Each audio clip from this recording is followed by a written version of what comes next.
Well, hello. Hello. Good evening to everybody. It is 26th of June. I didn't even do a countdown this time. I just kind of go right into it. Um, Good evening, everybody. I'm really this is a great day. I'm loving today and loving about talking to you guys. It's been an awesome few weeks of personal stuff. Anybody that has been following along and has been tracking the fact that my wife and I have our first baby, thank you for all of your best wishes, congratulations, and all that. I am so grateful. We are so grateful. And it has been a very fun 3 weeks. It's been a lot. I say 3 weeks, 3 weeks as of tomorrow, because she was born on the 6th. And it's been a lot. And I say, I expected a lot of uncertainty, but you never really know exactly what kind of uncertainty until you get into it, right? And so it's been hard for me personally because I'm like, part of me was like, I want to be able to be fit and ready to go, carry the baby whenever. And then I realized part of this problem is like, you can't prepare for the exact type of things you need to do to lift a child. It's like you're going to the gym and you don't know what weights or routine you need until you get into it. And so I've been doing like squats and moving around back and forth, and like my hip is on fire. So it's just stuff I didn't expect, but a lot to say, it's changed my life. And for all the people that all you guys out there that are watching that have kids and have have given me encouragement. Also, if you have kids, big props, respect to you. It is obviously very fulfilling, but also it's a lot. So this is just one, but I guess 0 to 1, I guess, is the biggest transition, or maybe one of the biggest transitions. I've heard 1 to 2 is also a big transition, but anyway, so thanks to everybody for that. Also, gotten some really cool gifts. Number one, right behind me, if you see that plant right there, I want to thank the Fishers from Texas. So if you've been watching my videos for probably the last year and a half, you've seen a big, called a snake plant, I think, that's been sitting on my desk behind me for about a year and a half. My wife is very stylish and can decorate, but I've been very hesitant about what to do about this room. She gave me a plant. Thank goodness. I put it up there. I didn't do anything with it for a long time. Sure enough, shocker, it starts. If you see my videos over time, it goes from green to like you see one brown leaf and another brown leaf, and then it's like down to like one stalk. And then so while since my baby was born, I got a thank you or a plant in the mail from my friends, the Fishers in Texas, that are watchers of my videos, and it was a cool gift. And so I'm putting it back there. It is the new plant to replace the old dying one, and now I have to learn how to take care of it. So, number one, thank you. Hey, if you guys have any other ideas of things that might go well in the background, I'm all open for ideas. That's not my cup of tea. It's not what I normally do. And of course, I also don't know much about plants. So if I help you buy a house or sell a house, don't ask me about the what do you call it? I don't even know the names of plants and what to do to keep them alive. I'm gonna figure it out as I go along. So super cool about that. And also another client, great, real fun guys, got me this Quebec Nordiques hat that I love vintage logos and sports memorabilia, and so they sent me this cool vintage Nordiques hat. If you like hockey, this was a team that went defunct. Well, it changed name. Long story short, this was back in the 90s when I grew up, 80s and 90s.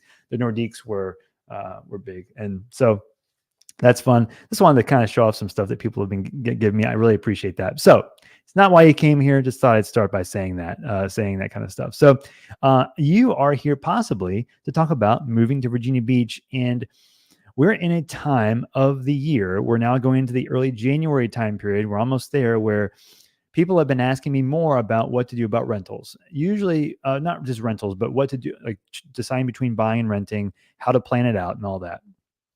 And usually in the early part of the year, from like January through May, June, it's strictly people that like, hey, I'm moving here to buy. And that's still the case in July moving forward, and that happens a lot. But there's always then a question as to what to do in that last 6 month process or window, and then depending on which you decide to do, how to go about doing one of those things. So that's what I wanted to talk about this evening. And so as to how to move here, how to make that distinction between buying and renting and what to do. So the first thing is that I always tell people is asking yourself what kind of time frame do you have? How much time do you need to move? What do you have to working with? Are you talking about the school settings you're working around? Are you trying to sell your house wherever you are moving here? And then you've got a window of time to find a place, house hunting. You've got a job that's kind of giving you a deadline. What type of time frame are you working with?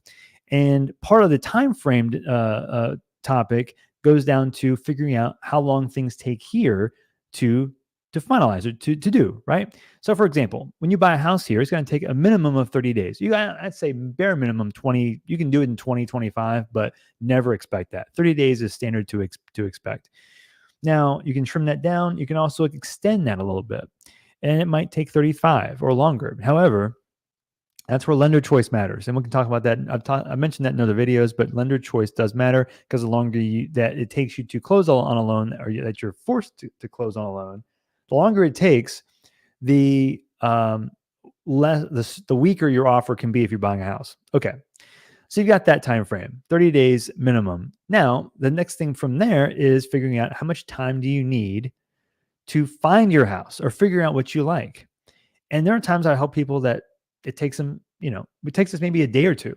Because after a couple conversations, talk about a few specific houses, I can tell them, hey, you're probably going to be most happy over here based on commute time and whatever, and different types of neighborhoods they might like better one side as opposed to the other.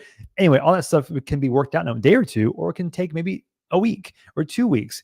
And then the actual search process for the house might take another 1, 2, 3, 4 weeks. So my point is generally to say that if you give yourself a month to find out where you want to be, and then a month to find out, like pick the right house, and a 30-day time period to close, 60 days is not super long, but it's not really pushing it super short either. I'd say it's a good time. That's a good amount to expect between beginning and end if you want it to be. Now you can extend that, you can make it shorter, but that's a good time frame to work around. So right now, say it's the end of June. June goes into July, 30 days from there, and then 30 days from there is August 26th. Okay.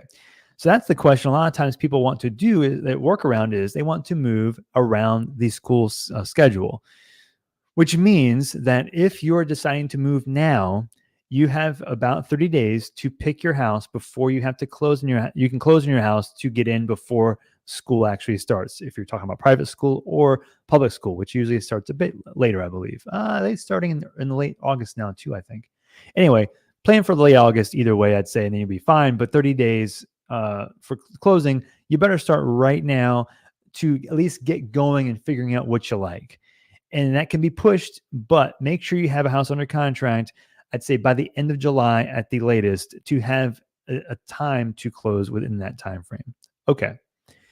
What the benefit of buying in July is that you still have a window of opportunity for the most options of houses before you get into the fall season. What happens when we get into August is it becomes very, very slow, and very few people will list as you get further into August because of part of the reason is the cyclical dynamic of what we're talking about. Flipped it around, most sellers don't want to sell at the same time that most buyers don't want to buy in like right after school starts, right? So because they want to transition to where they want to be too, right? Anyway, so August is a very weird thing here, weird market here. I would try as best you can to get as many options picked as you can in July before August comes. Or this is where it gets into some differences. You can do different things. You don't have to buy right now. It's fine to rent. I mean, it's expensive to rent. I'm not saying it's financially the quote unquote optimal move, but if those timeframes don't work, you can rent. There are some people that, hey, they're moving here from Ohio, Minnesota, Texas, North Dakota, California, whatever, trying to figure out where they want to be in the area. Some people would prefer, it's like, hey, I need an extra month or two to figure out where I want to be. I don't want to make the wrong decision. And that's totally fine. Happens all the time. And so what I would say is that there are different ways to go about how to rent as opposed to buy right away, because you can buy right away right now and still get in before September. You can buy right away right now or in the next month or two and get in the after August, and that's okay too if that's okay with you. But if there's a rental dynamic here, this is what I want to talk about next, because or partly here is because we'll talk about buying in the fall in a minute. But if you want to rent as soon as you get here, here is what I would suggest doing. Number one is people say, well, I don't want to do an annual lease. I understand that completely, and I wouldn't want to do that either. There are other options you can have that are shorter term, but none of them are necessarily ideal. One is obviously Airbnb or short-term Vrbo, all those things. That is not what I would, say is the easiest or cheapest. But if you want like a week or a few days or 2 weeks, 3 weeks, whatever, that at least gives you the opportunity to do that. And usually it's going to be either near the beach or in Norfolk, Chesapeake, something like that. And let me start. Oh, hey, David Vaughn. Hey, hey, how are you doing? It's been a few weeks, I think. Yeah. Yes. Hampton Roadsers. I like Hampton Roadsers, by the way. And if you do want to say where you're watching from, let me know. But let me go back to what I was saying about renting. Is you can do short term Airbnb, Vrbo, and kind of live it up if you wanted to. You can do that, or you can do something a little bit further, like 30 days, like a longer short term. Those are not as common. Those, you'll see them listed sometimes. You'll see some of them might say that they're negotiable in how long that they're open to renting. 30 days is not the time frame that is typical or ideal for even a renter or a landlord, usually, but you never know, especially if it's like a seasonal thing. Okay. Then you're talking 6 months. 6 months is often the closest to the sweet spot that it seems that is the most ideal for a landlord and also the most ideal for a tenant or a prospective person moving here, and they don't want to give up the idea of buying in the fall. If they want to buy in the fall, the 6 month time period to me is, I'd say, the ideal. The reason is because yes, you have 6 months, and it feels like you're locked in for 6 months. Sometimes they don't necessarily. Hey, Wyoming, awesome, very cool. I've been there one time and I loved it. I was there for a day, but I loved it. RV park. Yes, very true. RV parks are also true. You're right, David. That's a very good idea. Do you like David or Dave? Whatever. Yeah, good idea. And it can be expensive for nice ones, but if you do have an RV or some kind of way to use the park, definitely an idea. Also for especially shorter term if you can. But anyway, where's my thing? There we go. And so 6 months, it feels like you're locked in, which you kind of are, sort of, but not every landlord's the same. Some people might say, hey, if you tell me enough notice, 4 months may be okay. 2 months might be okay. And if they find another renter in a short period of time, you only pay for the amount of time that they can't rent it. That kind of a thing. That happens sometimes. But 6 months allows you the window to find the area that you like. It also gives you the flexibility to be able to end it earlier and not feel as much of a what's the right word? Detriment, I guess. It doesn't hit your wallet as badly. Let's say, for example, you got a year lease and you found the house in October. Well, you're going to have about 7-8 months of lease broken or had to figure it out with a landlord. Not ideal. So landlord may have to be very forgiving, or you have to work something out there. But having a 6 month, I mean, technically speaking, let's think about this, how it works. If you found a rental in August the 1st through September 1st, that's 1 month. October 1st, November 1st, December 1st, January, February 1st. Okay, let's say you found the house in November. Well, let's say you closed in November 15th.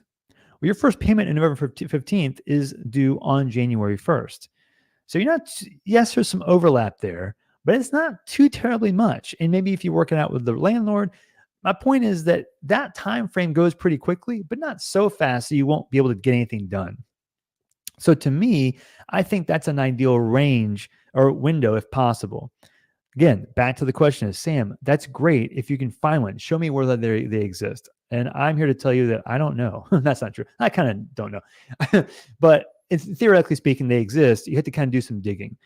And Usually it's ones that have been sitting on the market for a while, which aren't technically that common, but they could be. Or they could be seasonal. Now, seasonal rentals could be interesting. Now, seasonal rentals also happen in a certain period of time. So they're a little bit different and their time frame is a little bit different, but they could work. So a lot of times what the best, so for example, I'm helping someone that helped someone that was moving to the north end of Virginia Beach. Now, this isn't for every location, but this is an example. They got a seasonal rental in the north end in the off time of the year, September, October, and through, I think it was February, March, and looked for a house during that window of time, but they were able to stay in the area for a cheaper price for that time, and actually a nicer place because it was a seasonal beach rental. And because of that, they could stay in a nice place, a little bit cheaper, and also be able to be a bit more flexible in their time and not feel forced to stay the entire year. Again, none of these ideas are perfect, but they have their warts, if you will. But that being said, it's they're options, right? And Derek, hey Derek, watching from Austin, Texas, very cool. Lived in Hampton Roads for 20 years before moving in 2010. Awesome, very very cool. Welcome back. And if you need help, let me know. But that's awesome. I have friends that live in Austin as well, so very cool. So yeah, going back to the rental dynamic, if you're moving, the seasonal rental and the 6-month rental are a little different because the seasonal rental it might require you to wait until the July August timeframe's over because you want the off season time into September, October, November, right? But if it's 6 months, all you gotta do, but what you need to do is you can get, like an agent to send you listings of things that come up on the market. That's one way. Not every agent does it very much or at all or whatever. Honestly, I don't very well myself. And because again, there's different worlds in real estate. So that's a hard thing to do, but this is what I would say anyway. This is to me, I'd say the easiest way to go about this. My business partner and I have a couple of rentals ourselves that we also do the same exact thing, and it can work if you're on the other side. If you post listings on Zillow, you can talk directly with the seller, or that's usually often the way it works. Talking with the seller, the renter, or the tenant, landlord, excuse me. I'm in the sales world, and I gotta undo that. Sorry. But talking directly to the owner is everything. The problem is that oftentimes they have a lot of applications. But if you're detailed enough in your applications, you don't just fill one out and just send it out there. If you're detailed in your application, give some information as to who you are, what you're doing, whatever, that detail might help connect them with you to where they might want to reach out with you directly, as opposed to you being like eighth in line. They might just want to talk to you and say, hey, let's figure this out. So any way to kind of bypass the standardizedness of the world, if you know what I mean, is to me a best practice. I try and do that sometimes, like a lot of times, even with sales when houses go on the market. And so you got to find those little ways to get through the red tape and the standardization of things. Oh, sorry, excuse me. Oh, thanks, David. Tamor. I'm sorry, is that how you pronounce your name? Hi, Tamora. Watching from Juneau, Alaska. Awesome. You have family members in Hampton Roads? Very cool. Very, very cool. Have you been here before? I'd love to know. Can I post a link to another real estate site other than Zillow?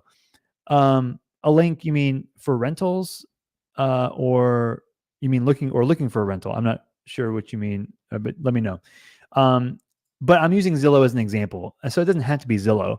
It can be HotPads, or there are other places that do rentals. But it's just not necessarily Zillow. I believe Zillow posts other places too. Don't quote me on that, but I think they do. But a lot of people go there, but you don't have to go there. I mean, there's places, if you're in the military, I believe Military by Owner may have some rentals there, but talking directly to owners that own their houses to rent is very helpful to cut through all the red tape. Real estate and rentals is a little alternative. Oh yeah. Well, for rentals, there's number one for real estate for sales, Zillow is fine, but I prefer Redfin, honestly. And you can use my site if you want to, samsansalone.com. Sorry, Kat. I do that sometimes. Samsansalone.com. You can use my site, and I'm not saying my site's bad or good or whatever. What I do like about Redfin, and this is why I'm like, hey, if I have a relationship with you, I'm not trying to, say, hey, go to my website. It's great. I mean, it's most real estate websites are pretty much the same. And I wish I could change mine even to make it even more precise. And I'm kind of working on that, but it's a lot of moving parts there. But Redfin, in the midst of that, there are people I know I work with and help that use Redfin. I suggest that a lot. The reason is because they do one thing. They tell you when a house is under contract. They tell you when a house is on the market, usually faster than any other site that I'm aware of. I mean, that's and it has a great interface. I think it's great. They list the house. They post quickly, and so, yeah, Zillow's fine. It's just things take longer there. They don't tell you when something goes under contract. Super irritating. So people come to me. They'll say, "Hey, I'm looking for a house. I've decided on some areas or whatever." We'll talk about some specific houses, and they're talking to me about their process and their strategies. And I'll have to break the bad news and say, "Hey, I know you like these couple houses, but they've been sold for 3 weeks." And it's like, what? Like, yeah, I know. Zillow did it again. Then you go to Redfin. I'm like, hey, look at Redfin. You see there's actually a line that says contingent or pending or under contract on the top left corner, both left and right. I think just top left corner of the listing. And it tells you that it's sold, right? Or under contract. Super irritating. It's not fun news I like to give, but my point is that I like Redfin for that reason, for sales. Yep. Come on. Love it. Redfin over Zillow. Not the best in everything, but for that specific thing, I like them. So you don't have to do the Zillow thing, but if you're just filling out applications to rent for 6 months, my point was to say that if you're trying to get a 6-month rental, the people that are planning to do an annual lease might be willing to help you if you talk to them directly and ask them, hey, this is my situation. Can you help me? Or it doesn't have to be 6 months. It could be 4 months. It could be however many months. You know what I mean? But point is like a shorter time frame. That just happened with us. We were renting a house, and hey, best situation was the person that wanted to rent it was wanted to do 6 months. So we said yes. So it happens. So keeping that window of opportunity available for the fall is also a great thing, because great opportunity to buy in the fall is the time that I am most a fan. The reason is not because you necessarily get the best prices. You get best, you sort of do, but it's always, if you wait for the next following fall to buy, you're always going to be buying at a higher relative price as the last fall or spring, unless there's a big market correction, right? So you don't necessarily want to say, I'll just buy in the fall, any fall, because it'll be cheaper. Well, it's cheaper compared to, I would say cheaper is not the right word. I mean, it can be cheaper than like the spring or summertime, maybe, but often it's just less competitive. So what happens is the top end max for a house in the fall sometimes is cheaper than the top end max for the same house in the following spring or the busy season. You might get more multiple offer situations for the same house in the spring as opposed to the fall. Now, obviously, sellers know that. Sellers don't want to sell the houses in the fall. So fewer houses listed in the fall, especially as you go into the 4s and 5s and up. You'll see median sales prices go down. In my opinion, it's because the types of houses that sell in the fall and the wintertime usually are smaller houses that don't require as much, that involve school districts, right? Because they're selling in a time period that's not consistent with the school district or fits with the school district. So that's my theory behind it. Point is that houses still sell in September, October, November, December. But just expect to use that 6 months, so that window of time, and don't try and force it. Is either you do it now between now and September, August, September, or give yourself a little bit of breathing room if you can, and give you that fall time into the end of the year and make that good decision. Because my whole thing is, this is just with life personally, is in my opinion, don't cost yourself long-term decisions to satisfy short-term problems. And the short-term problem in this case is trying to find a house now to get in because I want to solve the problem of finding a place to live. And once you get in there, you're like, oh, why did I pick this place? It doesn't have this. It doesn't have this. It's not in the same spot that I want, all the stuff. And you're like, you realize I just moved here because I wanted to solve the short-term problem of finding a house to move into, or I don't want to move twice. The short-term problem of not wanting to move twice is a very common but very strong motivator. And it's fine. I understand that. And you can avoid moving twice, but if you're not happy with the houses you find, don't force it, in my opinion. Don't force it. So, other notes I have here. I think that was, yeah, I guess I was going to say anything else to that. Be willing to break your lease. It was something I was going to mention because, you know, I don't like the idea of doing a full year lease. I would maximize your fall time frame. That's another thing. Once you get past August, which is that kind of that dead zone of 30 days of listings, September, October, November is not a bad time listing wise to find something. It's, to me, closest to July. It's in that range, maybe a little slower, but you'll find options that pop up in there. But then August is, to me, is similar to the holidays. So if you can find a house in August, great, because you'll find less competition. But same goes with the holidays. You can find a house in November or December. That's another awesome time to find a house because less options, but you will find people that might need to sell faster, because who wants to list their house during the holidays? It's usually something they have to do, not what they want to do. And so if you have the flexibility to make decisions off the heels of a situation that you find that, hey, they need to move, I'm ready to buy, good deal comes in, I got the whole rental time frame moving, rent time frame breaks in January, February, December, whatever, I can move right on in. I got some time frame of both, whatever. Point is that you give yourself that time, that flexibility, you can strike when the iron's hot in a time frame that is, to me, a very advantageous time to buy. Because if you wait until March, April, May, June again, now you're back into the circus of the spring. And you'll find more buyers, more listings, but usually more buyers to offset the amount of listings. And so you got more competition. And again, this is often for the highest priced or best houses in each price range. So you can list a house with no windows, no AC, no roof at any time of the year. Probably not going to be much demand for that, right? But if you find like the perfect house in a place like Courthouse Estates in a $500,000, $600,000 neighborhood, and it's maybe listed at $599, you list that thing in April and it's pristine inside, that thing might be in the sixes and up, or it could be 620, 630. It could be more than that. But if you do it in October, it might be 605, 610, 615, maybe even 600, who knows? Or even in like the holidays.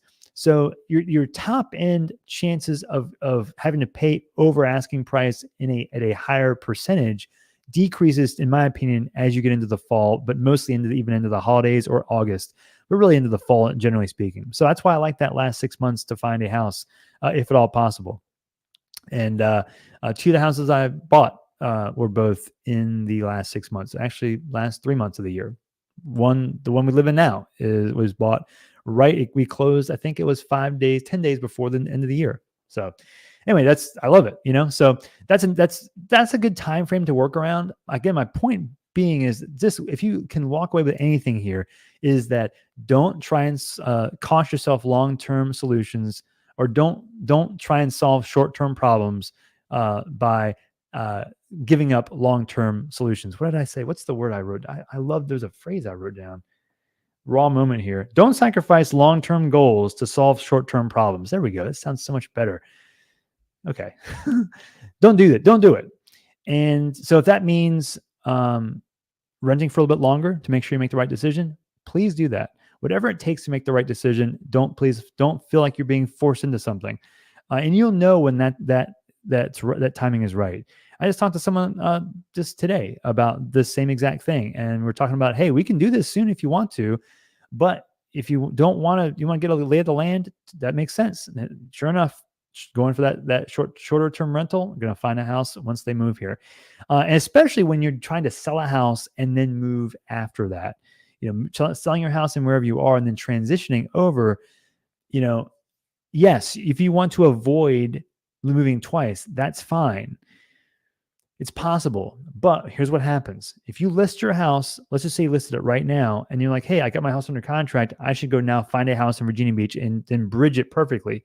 The problem that happens is that the type of offer you have to make a seller accept the offer that you have with a contingent offer that that has a house that is your house is closing, but hasn't closed yet, the earlier in the process you are in your listing process, in your house, the weaker the offer is, which means what?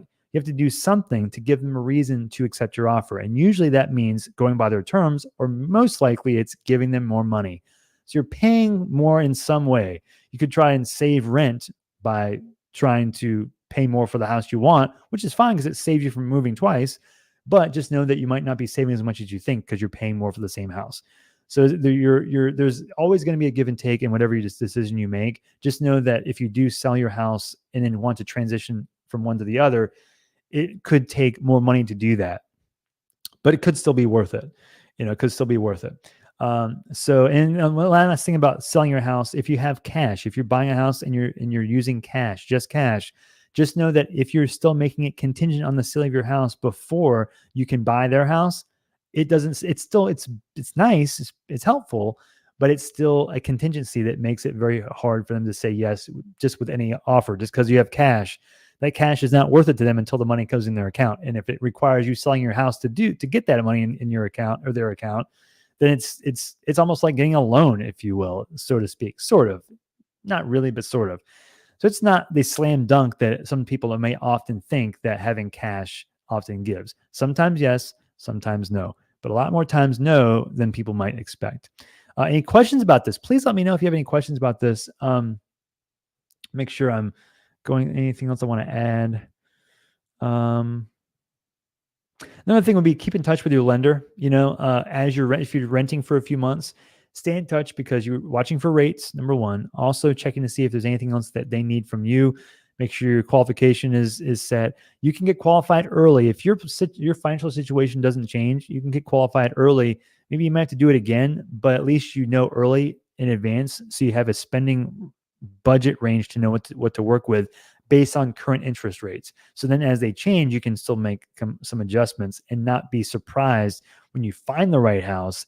The amount of money that you're paying, or the amount of money that you're paying for your house, isn't more than what you expected, or less. And you're like, well, maybe if it's less, I should have bought a different house, right? So those types of things, staying in touch with your lender, that lender can help you make that decision. Yeah.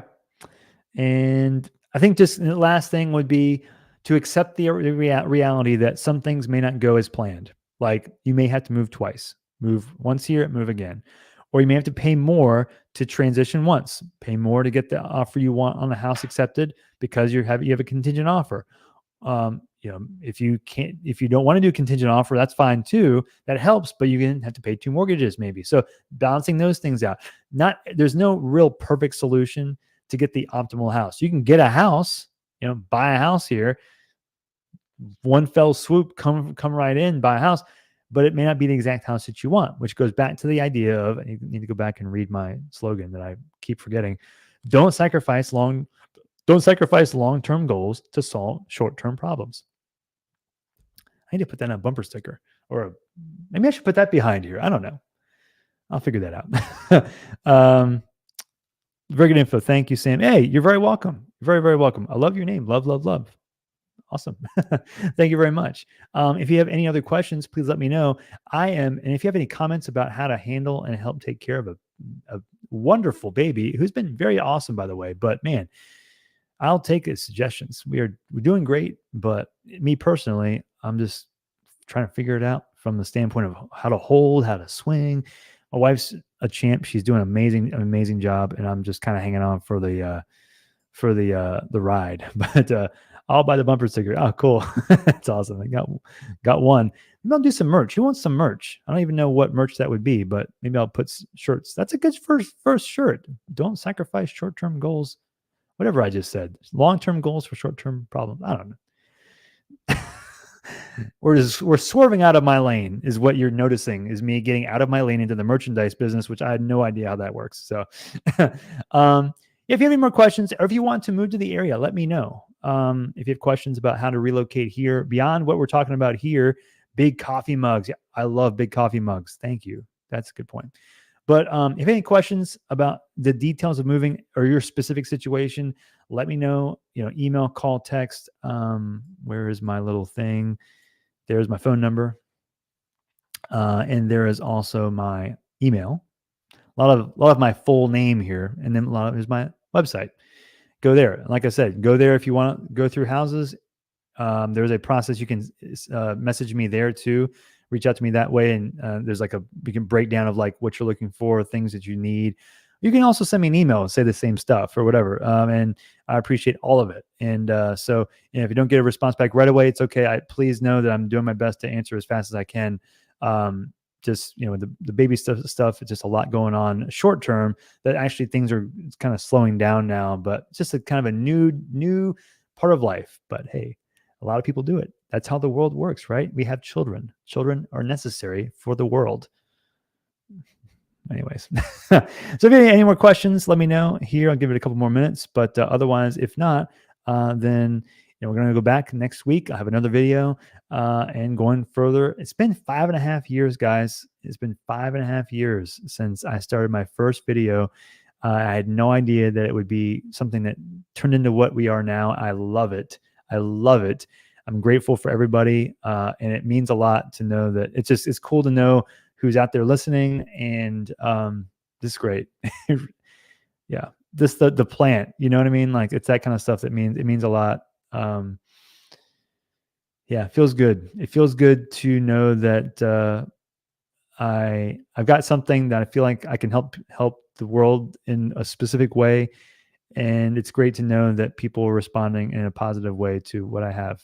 That's great. So any more comments or questions, if you're going further, you can put a comment in the video down in the bottom here. Or again, feel free to reach out. And I mean, again, I'll take plants. As you can tell, I will put them out. Or hats. I love vintage sports memorabilia or logos. I have a Houston Oilers helmet. I'm a Commanders fan, but I have a Houston Oilers helmet because I love their old logo. So anyway, all right, that's it for tonight. If you have more questions, let me know. But call, email, text, and comment below. And have a great evening Wednesday night. And I will see you on the next video.